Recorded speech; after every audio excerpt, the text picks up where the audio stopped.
नमस्कार दोस्तों, बिहार से बड़ी खबर निकल करके आ रही है और वो बड़ी खबर ये है कि प्रधानमंत्री नरेंद्र मोदी प्रचार के आखिरी दिन बिहार में कोई प्रचार नहीं कर रहे हैं। तो लोग सवाल उठा रहे हैं कि प्रधानमंत्री क्या मैदान छोड़कर भाग गए हैं, इसका क्या असर होगा। और दूसरी बात दोस्तों, आज प्रधानमंत्री नरेंद्र मोदी का प्रचार ना करना, ये दो चीजें सामने लेकर के आ रहा है। या तो बीजेपी ये समझ गई है कि बीजेपी बिहार को लूज करने जा रही है, और या तो फिर ये जीत का ओवर कॉन्फिडेंस है। क्या कुछ है, भरत जी हमारे साथ है, उनसे बात करेंगे क्या कुछ होने जा रहा है उस पर भी बात करेंगे, और साथ ही साथ ये भी समझने की कोशिश करेंगे कि पहले चरण का असर दूसरे चरण पर कितना पड़ने जा रहा है। कैसे हैं भरत जी? प्रज्ञा जी, देखिए एक चीज़ बिल्कुल क्लियर और लाउड है कि दूसरा जो चरण है वो भारतीय जनता पार्टी के लिए आसान था तब तक जब तक पहला चरण हुआ नहीं था। नक्शे में आपको दिखलाता हूँ, ये जो भगवा रंग का भाग आप देख रहे हैं, इस तरीके से नीचे से लेकर ऊपर तक ये दूसरा चरण है। उंगली के मेरे बाहर जितना बॉर्डर एरिया है ये सब दूसरा चरण है। इससे बिना समझ में आए तो इससे देख लीजिए, मैं आपको आगे बात बतलाता हूँ। पहले इधर आइए। ये जो आप भाग देख रहे हैं ये दूसरे चरण का भाग है, पीला वाला भाग पहला चरण है, ये चरण दूसरा भाग है। इसमें ये माना जाता है ज़्यादातर इलाके जो हैं भारतीय जनता पार्टी के पिछली बार और नीतीश कुमार के भारतीय जनता पार्टी के इन लोगों के साथ में थे। लेकिन इस बार कहीं कुछ ऐसा है जो अखर रहा है। मसला ये है प्रज्ञा जी कि प्रधानमंत्री नरेंद्र मोदी पहली चरण के भीतर ये बात बोलते हैं, कट्टे तमंचे कनपट्टी वाली बात को शुरू करते हैं, एक लेवल तक रहते हैं। लेकिन जब पहले चरण का चुनाव हो जाता है, वोटिंग हो जाती है, उसके बाद जो वोट परसेंटेज निकल कर आता है उसने सब के कान खड़े कर दिए। उसने एकदम से सारे नेताओं की बॉडी लैंग्वेज चेंज कर दी। तेजस्वी की बॉडी लैंग्वेज ऐसी चेंज हुई प्रज्ञा जी कि एक एक दिन में 18 17 रैलियां करने लग गए। धन्यवाद तक दे दिया तेजस्वी यादव ने। दूसरी तरफ प्रधानमंत्री नरेंद्र मोदी आज जब आखिरी दिन का चुनाव प्रचार है तब वो रैली नहीं कर रहे हैं, तब वो उत्तराखंड में हैं। बहुत सारे लोग इस बात को लेकर सवाल कर रहे हैं, जैसा आपने बिल्कुल वाजिब फरमाया शुरुआत में, कि क्या नरेंद्र मोदी को ये लगने लगा है भाजपा को कि हम जीत गए हैं, अब कोई काम करने की आवश्यकता नहीं, प्रचार की आवश्यकता नहीं, या फिर ये कि अब कोई फ़ायदा नहीं, पहले चरण में मामला निकल चुका है। क्यों? क्योंकि एक चीज़ मैं आपको सुनवाना चाहूँगा, आपके दर्शकों को, आप सुनेंगे तो आपको ये और बेहतर समझ में आएगा प्रज्ञा जी कि एक्चुअल में है क्या। देखिए, प्रधानमंत्री नरेंद्र मोदी ने दूसरे चरण की आखिरी रैली जो कि उन्होंने कल ही कर दी थी, उसमें उन्होंने ये कहा कि पहले अपने जो उनके समर्थक थे उन समर्थकों को ये कहा कि पहले चरण से ज़्यादा वोटिंग आपको करनी है। पहले चरण तक भारतीय जनता पार्टी या नरेंद्र मोदी किसी ने भी अपने श्रीमुख से ये बात नहीं कही कि बहुत वोटिंग करनी है या एकदम छप्पर फाड़ देना है, ईवीएम को दबा दबा कर आफत मचा दे। नरेंद्र मोदी जी को सुनिए, फिर मैं आपको आगे की बात बताता हूँ। पहले चरण वालों ने, देखिए, ये पहले चरण वालों ने अब तक के सारे, ये पहले चरण वालों ने अब तक के सारे रिकॉर्ड तोड़ दिए। अब आपका काम है पहले चरण वालों का रिकॉर्ड तोड़ना। तोड़ेंगे हर बूथ में। ये पहले चरण वालों ने, सुनिए केवल, अब तक के सारे रिकॉर्ड तोड़ दिए। अब आपका काम है कि पहले चरण वालों का रिकॉर्ड तोड़ना। तोड़ेंगे तो पहले चरण में भारतीय जनता पार्टी को झटका लगा है। ये प्रधानमंत्री की बात से कहीं हद तक कंफर्म होता है। वो अपने लोगों को ये कह रहे हैं कि पहले चरण में सारे रिकॉर्ड टूट गए हैं, अब दूसरे चरण में आप लोगों को पहले चरण वालों का रिकॉर्ड तोड़ना है। क्योंकि दूसरे चरण की जो सीटें, मैंने शुरुआत में कहा कि ज़्यादातर फेवरेबल सीटें हैं भारतीय जनता पार्टी या एनडीए की फेवरेबल सीटें हैं। लेकिन पहले चरण में जिस तरीके से नौजवानों ने बटन दबाया है, महिलाओं ने बटन दबाया है, और मैं खुलकर इस बात को नहीं कह पाऊंगा प्रज्ञा जी कि ये वोट नीतीश को गया है कि तेजस्वी को गया है, लेकिन ये जरूर है कि ये वोट भारतीय जनता पार्टी को बहुत कम गया है। पहले चरण में भारतीय जनता पार्टी बैकफुट पर है, या यूं कहें कि तीसरे नंबर पर भी खिसक जाए तो बहुत बड़ी हैरानी नहीं होगी। अब भारतीय जनता पार्टी को प्रज्ञा जी ये लगने लग गया है, मुझे जैसा लगता है उस हिसाब से, नरेंद्र मोदी ने आखिरी रैली नहीं की और बिना रैली के, और एक चीज़ मैं आपको दिखलाना चाहता हूँ, ये चीज़ भी आप देखेंगे आपको और समझ में आएगा। आज की तारीख में बिहार के भीतर आखिरी दिन है, और जब मैं आपको ये बात बता रहा हूँ तब आपको एक बात और ध्यान रखनी चाहिए, भारतीय जनता पार्टी नगर निगम तक का चुनाव मेहनत से लड़ती है, जुटी रहती है। आखिरी दिन का चुनाव है, यहाँ पर सिर्फ 2 जनसभाएं हैं, वो भी अमित शाह की। नरेंद्र मोदी की कोई जनसभा नहीं है। ये जो जनसभा दिख रही है ये उत्तराखंड में हुई है, उत्तराखंड के भीतर हुई है। रजत जयंती समारोह उत्तराखंड में था, वहाँ हुई है। और इसके अलावा नड्डा का एक साक्षात्कार इंडिया टीवी पर चला था, उसका है। और प्रधानमंत्री की कोई रैली बिहार के भीतर नहीं है। दूसरी तरफ एक तस्वीर और दिखाऊंगा। जब हम बात कर रहे हैं इस समय, तो इस समय तेजस्वी यादव बिहार के भीतर 13 रैलियां कर चुके हैं आज की तारीख में, दूसरे चरण के अंदर। तो तेजस्वी यादव ये कहते सुनाई दे रहे हैं कि हमने ट्रैक्टर बना दिया है हेलीकॉप्टर का, और हम इतनी रैलियां कर रहे हैं, हमें दिन में 18 रैलियां कर रहे हैं कई बार तेजस्वी यादव ने। हमें जितलाइए, और बार बार इस बात को वो कह रहे हैं। देखिए, जैसे एक चीज़ मैं आपको दिखलाता हूँ, ये जो, एक सेकंड रुकिएगा, मैं आपको निकाल करके दिखलाता हूँ। ये देखिए, ये देखिए, ये देखिए,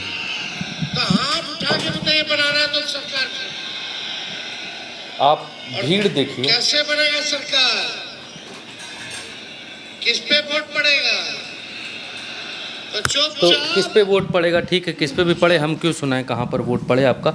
लेकिन एक चीज़ और प्रज्ञा जी, मैं जो चीज़ दिखलाना चाहता हूँ वो मिल जाए तो मैं आपको दिखलाता हूँ। बस जस्ट सेकंड। देखिए, एक तरीके से ये तो बिल्कुल साफ दिखाई दे रहा है कि प्रधानमंत्री नरेंद्र मोदी ने आखिरी दिन प्रचार नहीं किया और इसके बाद तमाम सवाल उठने लगे। और ये रफीगंज की रैली से क्या कुछ तेजस्वी यादव ने कहा वो सुना। यादव है, उसके नीचे देखिए महिलाओं का हुजूम ये दिखाई दे रहा है। ये महिलाएं ही महिलाएं दिखाई दे रही हैं। इससे एक चीज़ क्लियर होती है कि तेजस्वी यादव के साथ भी महिलाएं आ रही हैं। ऐसा नहीं है कि सिर्फ नौजवान वर्ग तेजस्वी के साथ है। और यहाँ दूर देखेंगे तो घरों पर लोग लटके हुए हैं। आखिरी दिन के ये देखिएगा, चुपचाप लालटेन छाप की वो बात कर रहे हैं। और एक चीज़ और प्रज्ञा जी, गिना रहे हैं 16 जनसभा आज है, बता रहे हैं कि हम एक दिन में 16 18 बिहार में योगी आदित्यनाथ को भारतीय जनता पार्टी ने, अब मैं आपको बतलाता हूँ कि अब चुनाव प्रचार खत्म हो गया है। योगी आदित्यनाथ को लगाया। योगी आदित्यनाथ वो चमत्कार नहीं कर पाए या वो भाषण नहीं दे पाए जो भाषण पश्चिमी उत्तर प्रदेश में उनके बड़े प्रचारित हुए, या बड़ा उनका ये हुआ कि बटोगे तो कटोगे, या दूसरे राज्यों में या मध्य प्रदेश में इस तरीके के जो भाषण थे, बिहार में उनका कोई भाषण चला नहीं। मोहन यादव को लगाया, कोई काम नहीं आए बिहार में, क्योंकि बिहार के यादवों ने एक मौन स्वीकृति दे रखी है कि यादवों का एक ही नेता है और वो है लालू प्रसाद यादव और तेजस्वी यादव, और उत्तर प्रदेश में अखिलेश यादव।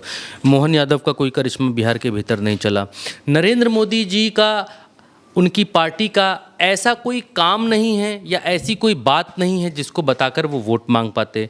पूरे चुनाव में आप अगर देखेंगी तो सिर्फ ये दिखाई देगा कि वो कट्टे के नाम पर, तमंचे के नाम पर, और वो गाना भी उन्होंने गुनगुना दिया कि मारब 6 गोली छाती पर, गा के भी बतला दिया, लेकिन उसका भी कोई हल निकलता हुआ नहीं दिख रहा है। अंधेर ऐसा लग रहा है जैसे इस बिहार के चुनाव में भारतीय जनता पार्टी अंधेरे में तीर चला रही है और कहीं भी चारों तरफ तीर मारती जा रही है, कहीं तो कोई तीर लगेगा, ऐसा प्रतीत हो रहा दिखाई दे रहा है। अमित शाह रैलियां कर रहे हैं। नरेंद्र मोदी ने औसतन इस चुनाव में 2 रैलियां की हैं पर डे के हिसाब से, 2 से ज़्यादा रैलियां नहीं की हैं। अमित शाह का भी वही हाल है, 2 से ज़्यादा रैलियां नहीं की हैं। ये बतलाया जाता है कि आरएसएस ज़मीन पर उतरी हुई है, आरएसएस घर घर में घुसी हुई है, आरएसएस बहुत काम कर रही, लेकिन जितना ग्राउंड पर हम रहे उसमें ऐसी कोई बहुत बड़ी लहर, प्रचंड विजय टाइप का भारतीय जनता पार्टी का हमें मैदान के ऊपर दिखलाई नहीं देता है। टक्कर 2 ही पार्टियों की दिखाई देती है और वो है नीतीश कुमार की पार्टी और तेजस्वी यादव की पार्टी। एक चीज़ और है प्रज्ञा जी बिहार के भीतर कि जो लोग ये कहते हैं कि भारतीय जनता पार्टी की ज़्यादा सीटें आ जाएंगी, बहुत मेहनत अंदर अंदर, क्योंकि भारतीय जनता पार्टी के लिए एक ही बात लोग कहते हैं, अंदर अंदर बहुत मेहनत कर रहे हैं। मैं एक चीज़ आपसे बड़ी विनम्रता के साथ कहना चाहता हूँ, भारतीय जनता पार्टी पिछली बार लड़ी थी 110 सीटों पर, सीटें देती थी 73 से 74, लहर थी प्रचंड, राष्ट्रवाद का ताना बाना सब कुछ था। इस बार भारतीय जनता पार्टी लड़ रही है 101 सीटों पर, 100 सीटों पर, 101 सीटों पर। तो 100 सीटों जब 10 सीटें कम कर दी पिछली बार की तुलना में, तो अगर उसी रेशियो के हिसाब से भारतीय जनता पार्टी उसी प्रचंड स्तर पर रहती है जिस प्रचंड स्तर पर पिछली बार थी और 10 सीटें कम लड़ रही है इस बार, तो भी 74 की जगह 64 तो ऐसे ही हो जाती हैं, ऐसे ही हो जाती हैं। और इस बार भाजपा की कोई लहर नहीं है, पहली बात। दूसरी बात ये कि जब भाजपा की लहर नहीं है, भाजपा ये भीतर खाने ये संतुष्ट होगी कि पिछली बार हमारे साथ पासवान साहब नहीं थे, चिराग पासवान, इस बार पासवान साहब का सपोर्ट हमारे साथ है, तो हम कई जगह पर प्लस कर पाएंगे। लेकिन कितना प्लस कर पाएंगे? क्या नरेंद्र मोदी के राष्ट्रवाद से ज़्यादा चार्म चिराग पासवान का है बिहार के भीतर? चिराग पासवान की रैली में तो खुद ही कुर्सियां तोड़ी गई, हमने देखा कि कुर्सियां तोड़ दी गई। वो खुद ये शिकायत करते नजर आए कि उनका हेलीकॉप्टर नहीं उड़ने दिया जा रहा है। नरेंद्र मोदी को फ़ोन लगा दिया उन्होंने, धर्मेंद्र प्रधान को उन्होंने फ़ोन लगा दिया। तो चिराग पासवान के करिश्मे से भारतीय जनता पार्टी जीत जाएगी, ये मुझे बहुत कम दिखाई देता है। क्योंकि जब मैं ज़मीनी विश्लेषण करता हूँ प्रज्ञा जी, तब ये स्पष्ट तौर पर दिखाई देता है कि जब 10 सीटें आप कम लड़ रहे हैं तो 10 सीटें तो लूज़ अपने आप कर गए। ऐसे ही 74 जीते थे तो 64 पर तो अपने आप आ गए। और अगर नाराज़गी इसमें जोड़ दिया जाए तो 64 से आप सीधे 54 पर आकर गिरते हैं, यानी 50 सीटों के आसपास भाजपा आकर गिर जाती है। ऐसे ही बहुत बड़ा एनालिसिस, बहुत बड़ा कैलकुलेशन करने की आवश्यकता दिखलाई नहीं देती है। दूसरी तरफ भीड़, तेजस्वी यादव और महिलाएं नीतीश कुमार की तरफ जाती हुई दिखलाई देती हैं। जो वोट परसेंटेज का बूम है, जो वोट बढ़ा है, ये दिखलाता ये दो ही लोगों का, महिलाओं का और नौजवानों का, इन्हीं दो लोगों का वोट बढ़ा है। और दूसरा जो छठ पर आए हुए गरीब तबका का व्यक्ति जो है बिहार के भीतर, जो गया नहीं है वापस, या जिनको लाया गया है फिर से वोट डालने के लिए, ये उनका वोट है। तो भारतीय जनता पार्टी, मुझे लगता है नरेंद्र मोदी इस वजह से रैलियाँ ताबड़तोड़ इस बार नहीं कर रहे हैं कि उनको जहाँ तक की रिजल्ट मालूम है कि क्या होने वाला है। दूसरा ये कि भारतीय जनता पार्टी, आपने जैसा कहा कि आश्वस्त हो सकती है कि हमारी तो इतनी आएंगी ही आएंगी, ये वोट चोरी का नारा ये लोग लगा ही रहे हैं, तो जब इतना आरोप लगा रहे हैं काजल की कोठरी में हम ही हैं, तो फिर कोयले से क्यों डरें?